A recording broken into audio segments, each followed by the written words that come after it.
In this second of the three Thanksgiving matchups, this would be probably my least favorite of the three. We have another divisional matchup, and this outcome's pretty easy to predict. Yeah, join us as we break down this matchup in depth, help give you some critical analysis, and let us do all the heavy lifting so you can focus on making the best picks for your holiday lineups.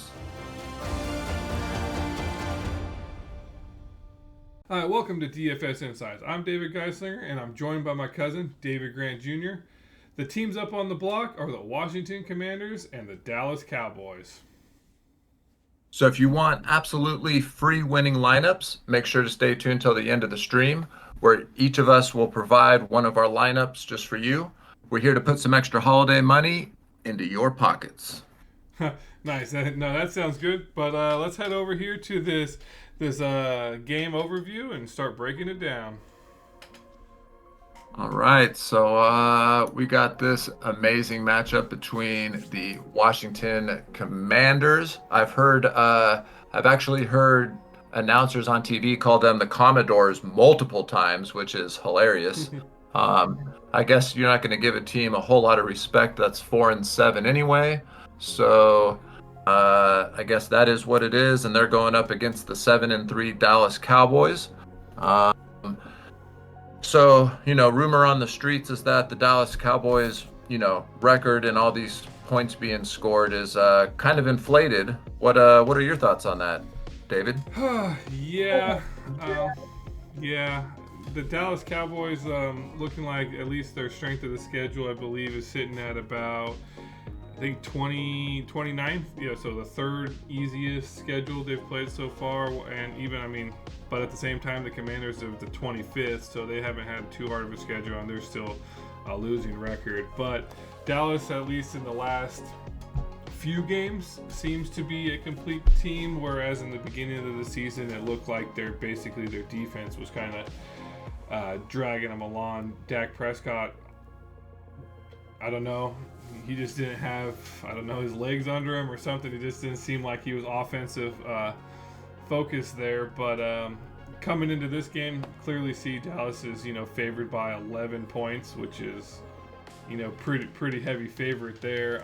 It is in Dallas, so they got that extra, you typically 3-point bump there. So even with that, -8 or 8-point favorites. So just looking at the stats here, you can clearly see that they are the better team on paper. So I'm interested in obviously their offensive snaps, because that's what's going to affect those fantasy points, those totals, and the percent of running plays. It seems like they're a huge run happy team, which at least from the previous games you wouldn't notice that. CeeDee Lambs has been getting a ton of targets. Brandon Cooks saw a few of those, and then Tony Pollard hasn't been mentioned too much. So the run plays are going to be on my mind. And what do you think? What do you think about it? I don't. There's not too much to break down. It just seems going to be like it's one of those one-sided games that we might see, wide receiver 4s and 5s later on in the matchup. Yeah, I definitely agree with pretty much all of that. It's been a interesting season for Tony Pollard. Last year he just seemed to crush. And as you meant, like at the beginning of the year, he was getting a lot more rushing attempts than the first 3 games he was, and after that it kind of fell off. Some of his targets did go up a little bit, which does help from a fantasy perspective with the half a point per reception on Fanduel. And it just seems like the Cowboys, anyone with a losing record, they just absolutely destroy. And then when they play someone with a winning record, then they get destroyed. So I do see this being a pretty one-sided game, as you mentioned. I unfortunately don't really see a whole lot to go over, seeing, like you mentioned, it's going to just be, how many touchdowns can Dak Prescott throw? How good can he look on Thanksgiving Day? And I hear whispers of him, in the MVP conversation. personally, I don't think he's anywhere near it. If he is, he'd be number 10, 11, 12, 15th, somewhere in there. But yeah, I see this being a pretty lopsided. Again, this game's also at home for Dallas. They've won, I believe, 11 straight, 12 straight. Again, going into last season, but which I hate to do. I hate to bring last season into this season, but when teams are fairly similar to what they were last year, then it's football is one of those. I'll just stop there. Yeah. So yeah, no. Going on to it, the over under is 48.5. So I'm assuming they're thinking that Dallas is probably going to have 3/4 of those points to Washington's, minimal. Just a few other facts going in. Washington is on a 2-game losing streak. They lost to the Giants and the Seahawks the last 2 games, and the Giants were, running with. QB who still has his bed made by his mom. According to him, that's not me throwing any shade. That is actually according to him. And the Dallas Cowboys are on a 2-game winning streak where they've put W's up against the Carolina Panthers and the Giants. So that, and just another fact here, they actually have covered the spread of the last 2 games, and the spread was eerily similar. The Giants spread was a 17.5 spread. They did cover that, and the Panthers also were 11-point. The Dallas was 11-point favorites there, and they covered that. So I have a strong feeling that this will be the 3rd one in a row where they'll cover the 11-point spread against Washington. Yeah, I agree with that. Unfortunately, I hate to see Dallas win, and I'm a diehard 49er fan. I hate the Cowboys. But I do see what you're saying, and I think we should hop over to the player analysis so that we can kind of break down, what 4 Dallas Cowboys we like the most, and what one Washington player is going to score the most fantasy points for them. Yeah, no, I agree. So shifting over here to the player analysis, like you mentioned, let's go ahead and start off. This analysis by, breaking down, the quarterbacks for each team. Yeah, so we got Mr. Dak Prescott and Mr. Sam Howell. As I mentioned, Dak Prescott, whispers of being in the MVP race. He's going up against a defense that is, ranked in the bottom 5 in just about everything. So I could see him showing up and showing out. He has a lot of passing attempts. Against Carolina, he had 38. Against the Giants, he had 35. These are both trash teams, and he's still throwing the ball a lot. He's got 6 touchdowns and only 1 interception, 7 touchdowns if you count his rushing touchdown. So he is, been catching on fire here against garbage teams. So I could see him putting up some pretty serious fantasy points. And then, as far as Sam Howell goes, him being at 15.5, I think this Dallas defense, if they're for real, they're just going to eat him up. So I think, the game log trolls looking on there, it might be a little deceiving.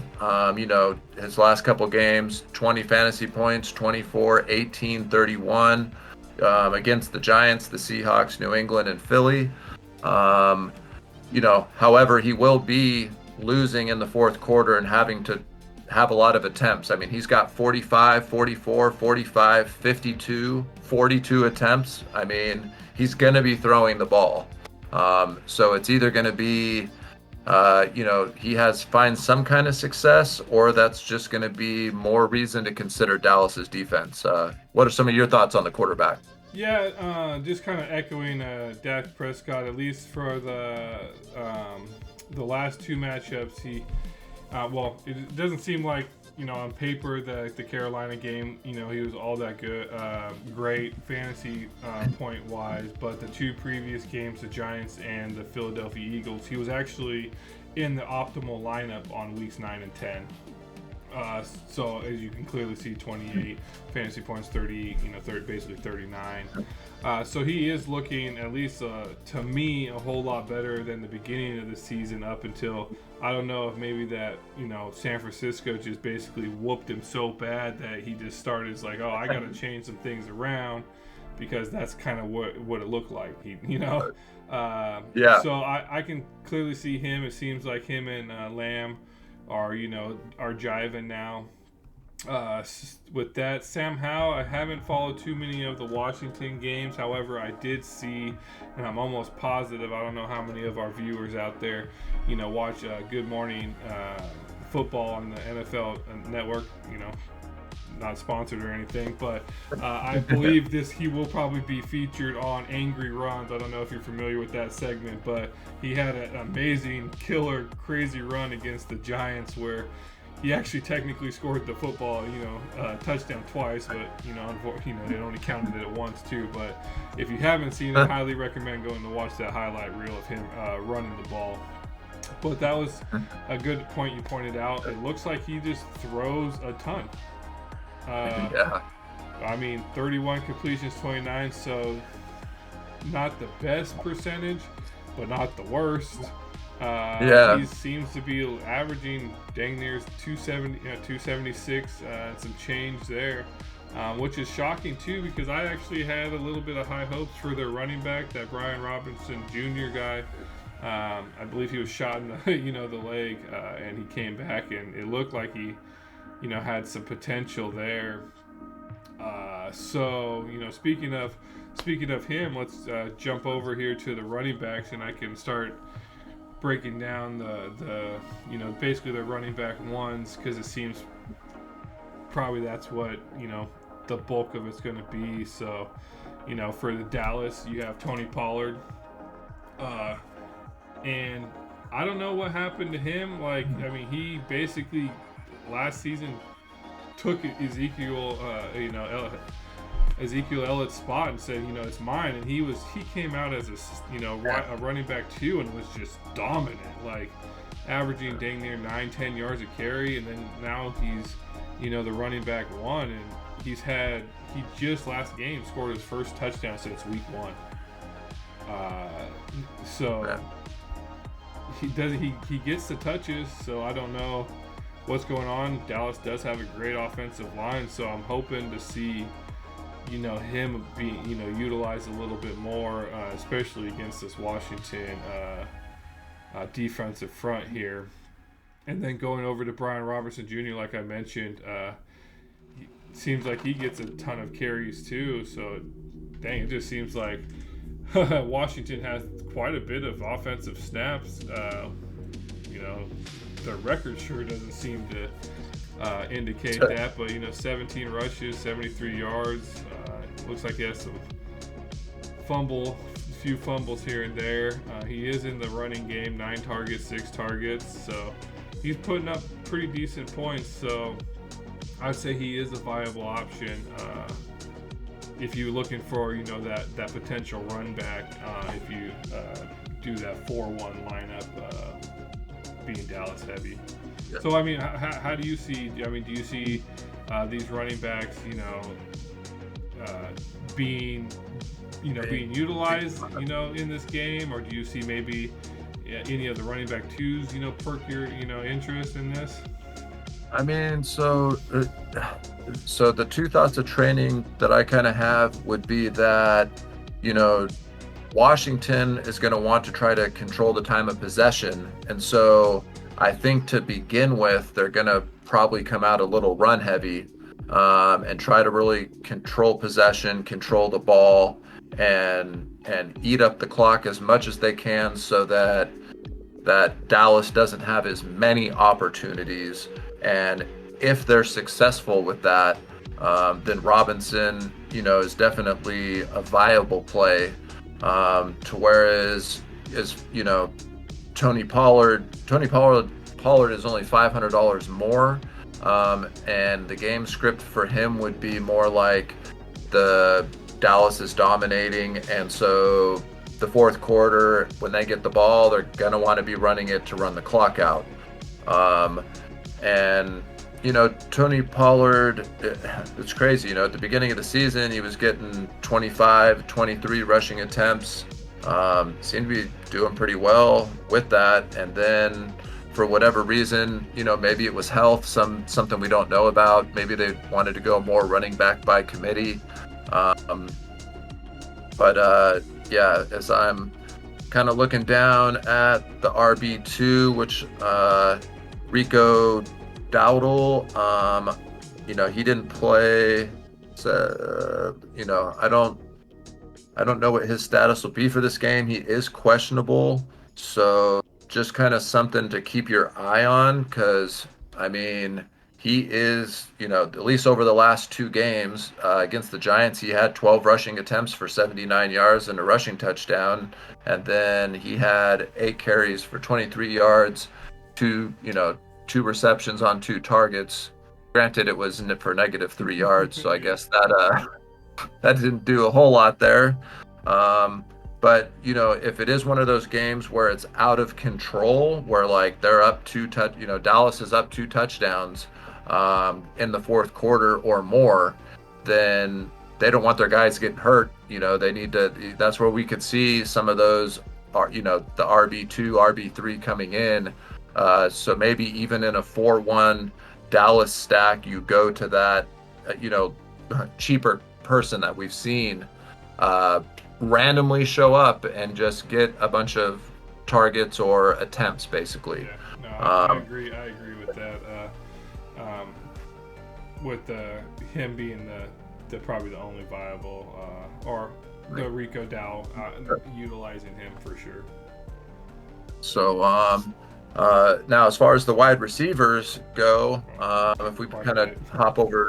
hop over to there, I think we all know CD Lamb. He's been definitely lighting it up, to say the least, um, over the last 5 games, 4 or 5 games. So, yeah, I mean, just put him in your lineup. I mean, I think that's is pretty simple. Put him in your lineups. I know he just says questionable with an ankle. Guys want to show up on Thanksgiving. It's going to be it's considered a primetime game. Um, Thanksgiving Day, I don't know how other families are, but I definitely watch football every Thanksgiving. Um, and that's when these guys want to step up and show out. So I expect a big game out of him.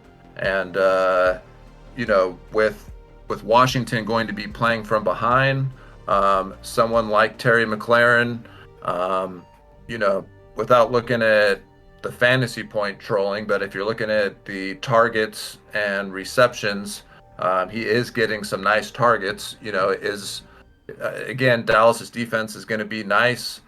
When I say nice, I mean they're going to be eating up Washington for lunch, I'd imagine. So, but with Washington playing from behind in the fourth quarter, they're going to have to be airing it out to someone. Um, so, yeah. And as far as like, if we if we're not if you're not going CD Lamb, which I don't know why you wouldn't. I mean, it's Brandon Cooks is there. I do like Gallup. He did get his first touchdown against the Giants. Um, two targets, 2 catches, 70 yards, and a touchdown. So I think you could see him getting maybe a couple extra targets in the fourth quarter. So he's definitely viable at 8,000. And then, don't be surprised to see someone even like Tolbert. Another viable person for sure. I mean, he's got 5 targets, 5 targets, 5 targets the last 3 games. So, and he's only 7,000. So he'll be another viable guy. Turpin, I mean, I think I'd probably draw the line at Turpin. Um, and yeah, what are some of your thoughts on the receivers? Yeah, going into, like you mentioned, CeeDee Lamb, clearly probably going to be the most owned of the wide receivers. He is sitting at the top, I believe, or second to the top at 16K. So you are going to have to utilize those lower value players especially if you're gonna pair him with Dak, and Dak is sitting at 16.5, so that's over half your salary for 2 players, right? Yeah. So that you're gonna have to do, you're gonna sacrifice to get these two. What's going on? But he's averaging over 100 yards a game. He was in the optimal. He's basically been in the optimal since week 6. Not mentioning this Carolina game. He's basically his first game out of the optimal lineup since week 6. So that's pretty crazy. Like you're saying, 14 targets, 16 targets, 14, and he's actually catching them too. So he's been making some unbelievable catches. Yeah, it's kind of self-explanatory with him. Don't need to go too much into detail. It's just basically the question with him is, how are you going to construct your lineup? Because you're basically going to have to go him and Prescott. Yeah. I see. Do I see lineups without Prescott? Yes, but I don't know how you get Lamb that many points without Prescott getting that many points. But going down to Terry McLaurin, he's getting the targets. It's just, and like you said, Washington Sam Howell, he throws it 50 times a game. So the targets obviously got to go somewhere. So I believe McLaurin is getting the bulk of those targets. Dotson and Samuel, they're there. It seems like Dotson seems to be a little bit maybe more favored in the TD, the red zone targets for him. So Dotson, being a little bit cheaper than McLaurin, you might be counting on him to get that that value TD, where McLaurin's you're gonna kind of be banking on the yards, and Curtis Samuel being the wide receiver 3, I believe he kicked out Crowder from the wide receiver 3. Looks like he did get into a fight. He was ejected on the game from Sunday, so gonna keep an eye on that, see if there is any secondary repercussions with him. Is he going to be out this game? Is he going to be in the doghouse with the coach? So that all might affect his snap count, and when it comes to wide receiver, if you're not on the field, you ain't getting me points. So it basically comes down, like you mentioned, Gallup. Moving down, Tolbert looks like he gets a little bit more than Turpin. I know Turpin kind of screwed me over when I didn't play him against the Niners, and he had that long bomb touchdown. And I believe a lot of people that played him, obviously were happy there.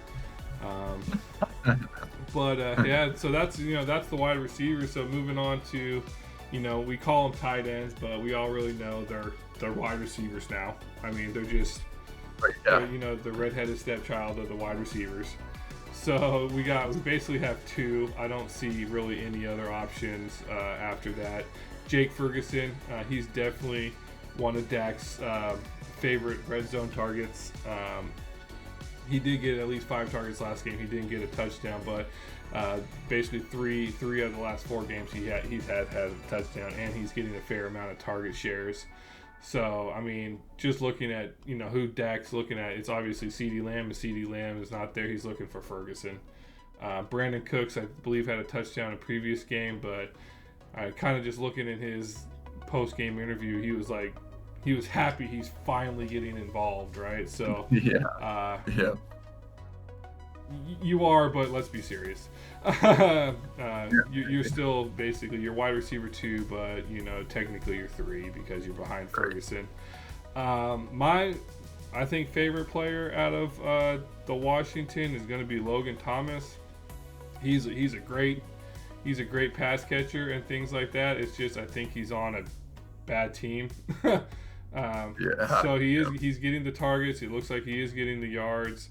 He has a few touchdowns that looks like it's sprinkled throughout. So I'm kind of hoping that if there is one weak spot in Dallas's defense, it's probably I'm hoping more towards the tight ends. I'll get to why I think about Dallas's defense when we get to there, but I think I think my favorite player right now on the Washington would be Logan Thomas at tight end. So I don't know how you feel about the tight ends in this game, but Yeah, I mean, I like you mentioned, Ferguson is more or less the wide receiver too, so I'll co-sign that. I can kind of like half co-sign, why Logan Thomas could be, he's definitely one of my top three guys I am trying to fit in from Washington. There's no need for me to repeat everything you said. I think you summed up the tight ends uh, very effectively and efficiently. So I think that kind of uh, brings us over to the kickers and the defense, special teams. We kind of group them all as one. I guess the only thing I'd say before that is I did notice that Mr. Byron Pringle, it could be a revenge game for him. He is 6,500 on Washington. Um, you know, uh, he's getting a couple targets here and there. He doesn't have a touchdown this year, but if they're getting smashed in the fourth quarter, watching all these games, there always seems to be a guy who's 5,500, 6,500 that somehow is magically getting a touchdown who hasn't had one all year. So if they're losing by quite a bit, he might go whisper in the quarterback's ear like, yo, just give me a touchdown. Like, let me get some type of revenge, to put it in their face. I mean, that's what if I were in his shoes, that's what I would do. But anyway, let's get over to the kickers, defense, and special teams. This is nuts. The Cowboys defense is $11,000. Have you seen a defense that high on Fanduel yet this year? Not yet, but I mean, as you're about to break it down, I assume. I mean, I think they deserve it. So I mean, against if FanDuel's algorithm, whoever makes these salaries, is going off who the opponent is, then I would say yes, then they do deserve it because they're going against a team with a losing record. And when they go up against teams with losing records, they pretty much blow them out of the water. 37 fantasy points scored by a defense is absolutely crazy. 27 fantasy points against New England, also crazy. 21 fantasy points recently scored. They just did that on their last game against Carolina. And I'm not even mentioning, the 15 they had against the Rams or the 15 against the Jets. So that would cover the Cowboys defense. I think they are firmly in play for this slate. So I will have, I don't know how much, I'm not fully sure how much exposure I'll have just quite yet.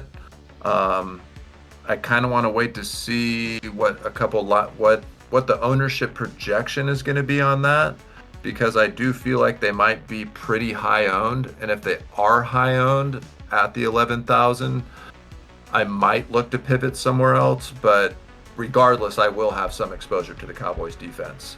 And I will have zero exposure to the Washington defense. So I'll go ahead and kick that over to you as far as the defense goes. I'm going to go ahead and say that Dallas defense is going to be highly owned and at that price. I mean, you can clearly see it's like they have 30 plus sacks on the year. They have, I think, 11 interceptions. They have 5 fumble recoveries, and they have 6 defensive touchdowns. 4 of them are from the guy who replaced Trayvon Diggs, Deron Bland. He literally right now has tied the NFL record for pick sixes, and he is determined, he said, to break it now. So with the quarterback throwing 50 plus passes, 45 plus passes a game, he's going to have plenty of opportunities in this game to get an interception. Sam Howell, you can clearly see he's not the most accurate person throwing. So, do I see a pick six in this game? Definitely more than I could in any other matchup, for sure. And with the pick six, you can almost, say your defense is going probably to be in the optimal, if not give you a fair chance or a very good chance to be in the money at some point if your defense gets you a pick six, because typically they're lower priced, around 8K or 9K ish. So it'll be interesting to see what 11K does to the ownership. But yeah, I don't know. Just so then thoughts on Dallas defense at the MVP. I mean, they've showed us that they can score 21, 27, 37. I mean, that in theory could be, I mean, that's where you'd really hedge the ownership. yes, And yes, that is a possibility. And will I probably have a lineup or two? I believe maybe I will. However, there's so many things more that have to go right for the defense to get in the MVP by, a very, a quarterback, like Dak Prescott, or a wide receiver like CeeDee Lamb. You're literally counting on that defensive touchdown, which is, like I said, is highly probable in this case, at least for what I'm thinking. But it's a lot more probable that Dak Prescott's going to have a good game, or CeeDee Lamb's going to have a good game, or Pollard will have a good game, or one of those positional players are going to have a better game than the defense. For sure. So yeah, like if I'm making 10 to 15 lineups, I would have them at MVP and one, maybe two. Yeah, nothing more. Washington, to be honest, I might just make, I'm not going to say I'm not going to have them, but if I had 100 lineups, there would be one or two. Like, like I'm not going to say no, because, there's always that chance. Dak Prescott does have quite a bit of interceptions this year. I believe he's sitting at about 10 or 11. So he is known to give the ball away. However, you're really then at that point basically giving all the points away that, Dallas is going to score a bunch of points. So you're just hoping that the Commanders can intercept it and get that defensive touchdown, or have 4, 5, 6 sacks to kind of offset the points that I'm assuming Dallas is going to get on that defense. And then the kickers too.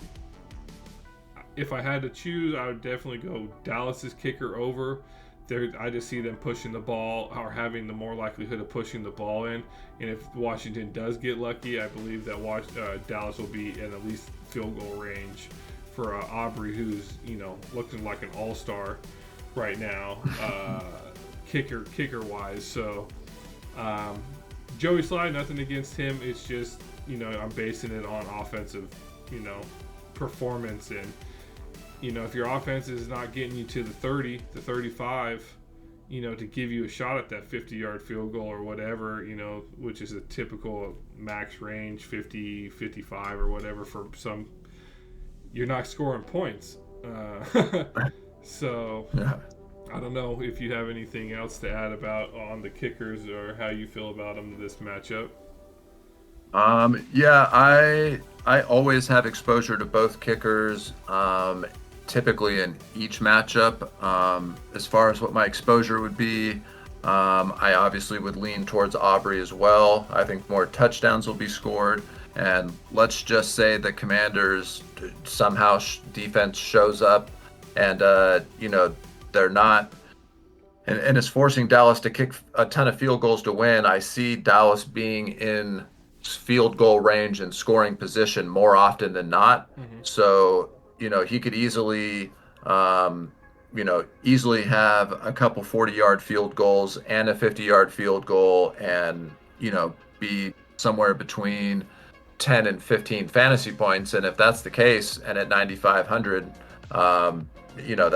that'd be a great pick. So, and then as far as Washington goes, that might be the only scoring that they get is is from their kicker. I'm trying to think of the team. I told you this the other day. Oh, the Jets. The Jets kicker has scored 55% of their offensive points. So, that just tells you how bad Zach Wilson is, who recently got benched. But, yeah, that, I'll have I'll have exposure to both kickers, quite a bit to Aubrey, and I'll be sprinkling in um, Washington's kicker as well. Nice. Yeah, so that kind of wraps up the player analysis. So now it's all the time that everybody's been waiting for. Let's go ahead and head over to your lineup and get your picks, what you feel is, and what your thought process behind them. Yeah, so I was conflicted. I was gonna either have Dak or CD Lamb as my MVP. Ultimately, I had to go with Dak Prescott. He's just been crushing it lately. His whole team is definitely behind him. With him whispers of being in the MVP race.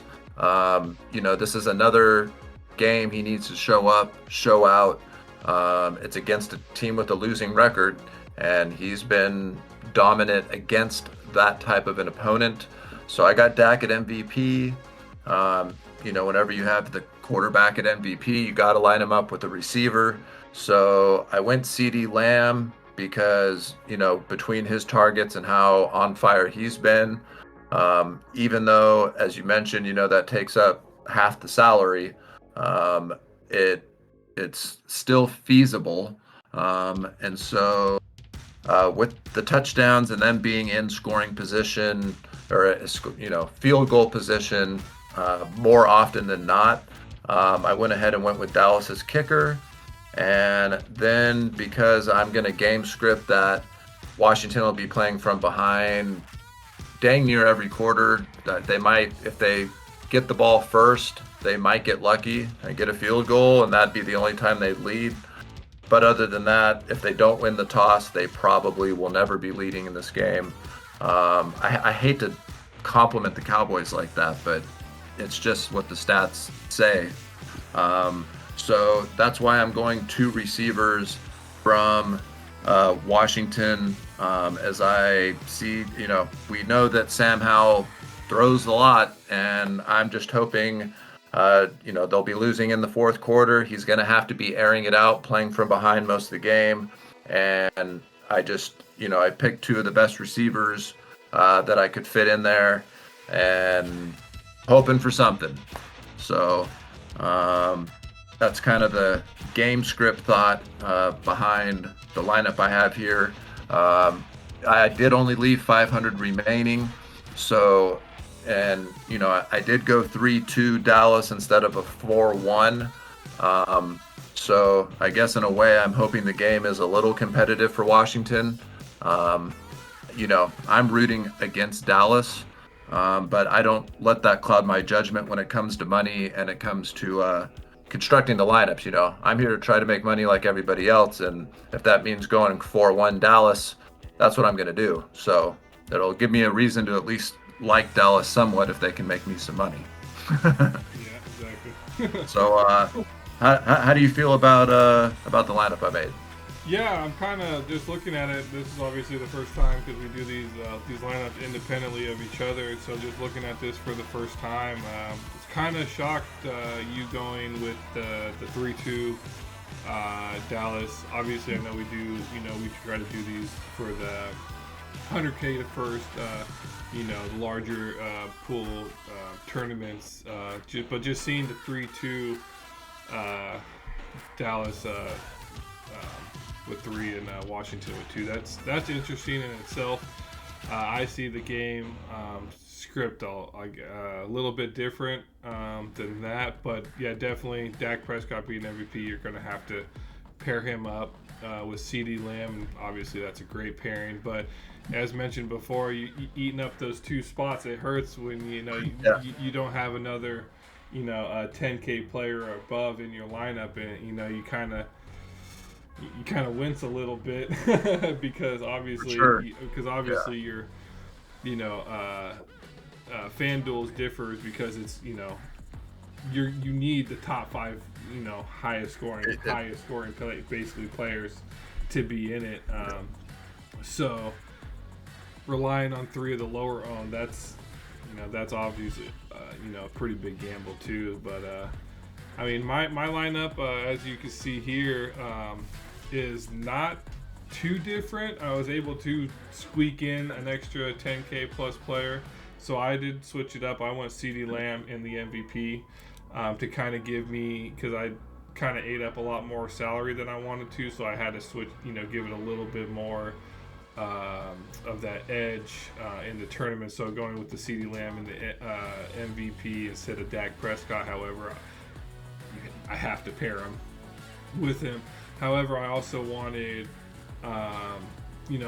with Dak being at 16.5, I'm hoping that he's going to be throwing a lot, so I needed to pair him up again. And obviously his number 2 tight end, Jake Ferguson, I had to add in there. But with those 3 players eating up dang near 80% of my salary, I kind of had to bite the bullet. And then that's why I went with the RB2, which you mentioned, Rico Dowdle. And that's kind of my game script. Dallas is going to be up, 20, 25 points going into the 4th. And Pollard's maybe going to have a few downs, but Dowdle will get the bulk of those carries, and just, whether he, gets me, if he can get me 8 points, in yards, or give me, just that, fall into the end zone or, something, and just give me, 8 to 10 points from him, I'd be, I think, pretty solid. And then, as I mentioned too, Logan Thomas, I'm hoping he gets a few more targets, because I clearly see him as one of the better receiver options for Howell. And I, as you can see too, I went with the 4-1. My game script is Dallas is going to come out and they're just going to go hard. I think they're, I don't know if it's Micah Parsons, he has a podcast, but a lot of people, they want to prove that stigma of the Dallas Cowboys, wrong. And especially this year when they had such brutal beatings and they kind of looked pretty bad in the beginning. So I'm thinking that they're going to come out swinging and just, lay it into them. Washington is not a good team. I clearly see them getting up 20, 30 points. And I just hope by the time they do that, these players are the beneficiaries, because if not, they'll probably sit. So yeah. No, I definitely like the CeeDee Lamb at MVP. I think that's a great way to mix up the MVP ownership. I think it's obviously it's pretty clear Dak Prescott will be the highest owned MVP. So to even just going down to CeeDee Lamb should cut off 20 to 30% is usually the drop down from the most owned MVP. So between doing that and then having the RB2 with the Rico Dowdle, I definitely like that as well. I almost like your lineup a little bit more than mine, if I'm being honest. If I were to, my only concern may be that if Dak Prescott is spreading it around, where like CD gets 1 touchdown and then Jake gets a touchdown, and I just kind of peeked at Rico Dowdle. He does have 1 receiving touchdown, and then he has 1 rushing touchdown on the year. You're really going to have your fingers crossed that he gets the rushing one and not the receiving one, because now Dak is going to, has all these weapons out there. And if he has one of those type of games, then, what would separate you from the top spot would just be switching Dak and CD. So, but, again, we all know how fantasy stuff goes. Stuff comes down till the literal last minute and 11 seconds of a game, and a team could score, that, I don't want to use the word scrub because they're all professionals, but, someone could just fall into the end, or be lazy or something. So, I actually like your lineup a little bit better than mine. I usually wouldn't concede or admit that here on a podcast, but if you're putting in a GPP, that's a more friendly one, especially with the $1,000 left on the table to help separate you from not tying. And as a backup, I would definitely do that same lineup and just put Dak and CD and switch that up, and then you're safe. Nice. Yeah, and that's great because moving on here, like what lineups, you viewers, what lineups would you put in? Looking at both of these lineups here up on the screen, would you put in both lineups? Let us know down in the comments here. What you would do. And then I believe David has an announcement about a tournament that we typically do on Fanduel for these single games, giving you the viewer a chance not only to compete against us, but to win some money. And all you have to do is 3-4 free steps, and that's it. Yeah. Oh, yeah. So all you got to do, just make sure to check the description. We'll put a link in the description to the tournament. So I believe we're definitely going to do the final game. The one for, actually no, we'll be doing one for each game. So look at the link in the description for this game, and you'll be able to click to build your own lineup. It's completely free to enter. And if your lineup does better than mine and David's, and you also have to take first place, all you have to do is show proof that you've liked and subscribed to the channel via emailing us, and I will Venmo you $100 of my personal hard-earned money. So we'll be doing that for each of the 3 games individually. So single game for this one, single game Green Bay, Detroit, and then a single game for my Niners and whatever team we're playing, whatever team we're about to smash is what's going on. So just make sure. Obviously, we're gonna set these up so it is first come first serve. Right now, we don't have a big enough community where we can just lock it down and send out private invites to to the community. So it is an open tournament, and it does fill up, not just a bunch of random people. So obviously, we want you to get in there so you guys have that opportunity to win. So if you're watching this, don't hesitate. Just hit that like, subscribe button, and then join the tournament, and then good luck. Obviously the lineups that we did provide more than likely aren't going to be the lineups that we're going to turn in those tournaments, because it is a 100-player tournament vice a 60,000 player tournament. So obviously the lineup construction is a little different. I don't want people to think like, oh, you switched the lineup and things like that. So just keep that in mind. But with that, to close out the show here, David, what are your predictions for MVP value play and the overall score of the matchup? So I'm gonna go with Dak Prescott. It's gonna be Dak. It always seems to go to a quarterback. He'll get the turkey leg. I know they do some type of turkey thing at each Thanksgiving type game. I'm sure he'll be the winner of that. I got Dallas winning. I got Dallas covering the spread. I got the game as a whole covering the over under of 48.5 total. So I got the over on that. And I hate to sound this confident and have this much faith in the Dallas Cowboys, but if there's one thing they've proven this season, it's that they demolish teams that are really, really bad and have losing records. So I'm gonna count on them to at least fulfill that. As far as the value play, I do like the Dowdle, the RB2 for Dallas. I do see him getting more opportunities than usual. So I think that for his price and what his ownership is going to be, I think that'll be a good low-owned value pick to put into your lineups to differentiate yourself from everybody else. And with that, I'm going to take a wild guess and say you're pretty close to to what I'm saying. But let's how you see this game shaking out? Yeah. So I see Dak Prescott probably being MVP, and you're probably wondering why is he saying Dak Prescott? He has CeeDee Lamb in the MVP, and that's like you said, that's the larger field play. I think they're going to have similar points. I just want CeeDee Lamb to just inch out Dak Prescott, so he has that MVP. So if he gets 26 raw fantasy points and Dak Prescott gets 25.5, that's what I want, right? For that particular lineup. However, I do see, Dak Prescott being probably the more likelihood of being the MVP. I'm just obviously hoping for that particular lineup. Am I going to have Dak Prescott as MVP? Yes. I would say I will be, probably at field with him on MVP, especially like single game entries and such.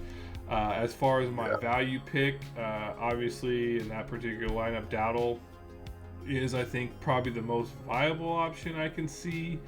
If not, potentially Turpin or Tolbert, the Dallas receivers, the 4th and 5th string receivers, just because I think if the game kind of gets out of hand, they might get, the opportunity to shine, to get a few picks, and sitting out with a salary of $6K, they really don't need that much to be, that best value play. As far as the overall game, obviously, I'm projecting that Dallas will win. They will cover, I believe, the spread at negative, or they're favored by 11, so I believe they will cover it in this case. As far as the over-under, I can see a few different scenarios. I can definitely see him being over, but I can see him being under, as in Washington being at 10 and Dallas being at 27. So that's 37, but so that's what I'm gonna. I'm gonna stick with that. That sounds like pretty good. To me, I'm gonna even give Dallas a little bit more. I'm gonna say 34-10 Dallas, just because I want Dallas to give me a few opportunities at those touchdowns, and I think they can. And they're playing at home, and they haven't lost at home in forever, and they're playing against a